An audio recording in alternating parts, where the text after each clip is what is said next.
Hi, I'm Mark, the main guy here at Amplifier Experts, with an update on my medical condition. And when I tell you that I went into the emergency room on April 18th, the hospital staff, or one of the doctors, told me, quote unquote, "You're a very sick man." And that was concerning when they had discovered the stomach cancer.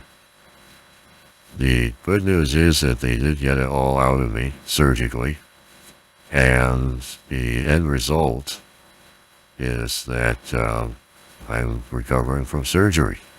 So, as a result, I have not been able to lift anything for a while, but I should be cleared of that restriction by the end of this month. On or about the 27th of June, I expect to reopen for normal business. In the meantime, I'm trying to work on some lighter weight things so that I can not be too overwhelmed with backlog once I reopen the end of the month. So anyway, not to get into too much detail about the medical condition, but I had a stromal tumor removed. It was in the upper part of the stomach wall lining, the stomach wall muscle lining, and that tumor apparently was also causing difficulty swallowing. It started bleeding in the last week of April, and I had lost about 3 to 4 units of blood, according to the doctors.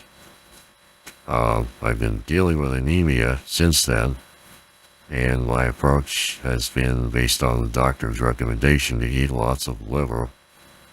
So, liver and red meat are dominating my diet, and it's helping.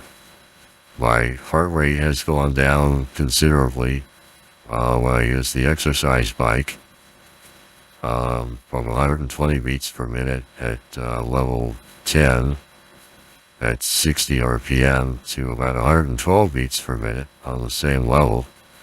And so that's a way I can see a qualitative and a quantitative improvement in my oxygen uptake. A month ago, I could barely climb a flight of stairs. Now I'm able to get up the stairs without too much difficulty. Anyway, I hope to reopen at the end of this month. I should be able to start taking in new work around the first or second week of July. Actually, probably the second week of July, because I have to go in on July 11th for another procedure. So probably after that procedure, then I could probably start taking in new work. And that's it. That's the medical update for June 2nd of 2025.